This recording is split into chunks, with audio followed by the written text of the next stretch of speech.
ഒരു സെയിൽ പോസ്റ്റാണ്. കാറ്റ്സ് ക്ലോ പ്ലാന്റ് ആണ്. അത്യാവശ്യം നല്ല ക്വാളിറ്റിയുള്ള കാറ്റ്സ് ക്ലോ ആണ്. 200 രൂപയ്ക്കാണ് നമ്മളത് കൊടുക്കുന്നത്. പിന്നെ അതിൻ്റെ കൂടെ കൊറിയർ ചാർജും വരും. നിങ്ങൾക്ക് കാണുമ്പോഴേ മനസ്സിലാകും, നല്ല ഭംഗിയാണ്.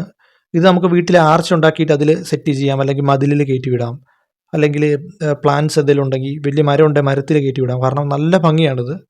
മഞ്ഞ പൂക്കൾ നിറയെ ഉണ്ടാകും. അതുപോലെ തന്നെ ഒരുപാട് ഡിമാൻഡുള്ളൊരു സാധനമാണ്, ഒരുപാട് ഡിമാൻഡാണ്. പിന്നെ ഇതിൻ്റെ ഏറ്റവും വലിയ ഹൈലൈറ്റ് എന്ന് പറയുമ്പം ഇതിലങ്ങനെ ഇഴജന്തുക്കളുടെ ശല്യമോ കാര്യങ്ങളോ ഒന്നും ഉണ്ടാവാറില്ല. അതുകൊണ്ട് തന്നെ നമുക്ക് ഇത് ധൈര്യമായിട്ട് നമ്മുടെ വീടിൻ്റെ ഫ്രണ്ടിലാണെങ്കിലും സെറ്റ് ചെയ്യാം. ഇഴജന്തുക്കളോ പാമ്പോ അങ്ങനെ ഒന്നും കയറത്തില്ല. ഇതിൻ്റെ ഇല കാണാനും ഭയങ്കര ബ്രൈറ്റ്നെസ് ആണ്, നല്ല ഗ്രീൻ കളറാണ്. നല്ല ഭംഗിയാണിത്. ഇപ്പോൾ നമ്മൾ ചട്ടിയിൽ വളർത്തുവാണെങ്കിൽ ഇതൊരു ലിമിറ്റഡ് ആയിട്ടേ വളരൂ. അതേസമയം നമ്മൾ നിലത്ത് നട്ട്, അതായത് മണ്ണിൽ നട്ടാൽ നല്ല ഭംഗിയായിട്ട് നല്ല തിക്കായിട്ട് കിളിക്കും, ഭയങ്കരമായിട്ട് കിളിക്കും. അപ്പം വേണ്ടവരെ കോൺടാക്ട് ചെയ്യുക. 200 രൂപയാണ് നമ്മൾ കൊടുക്കുന്നത്.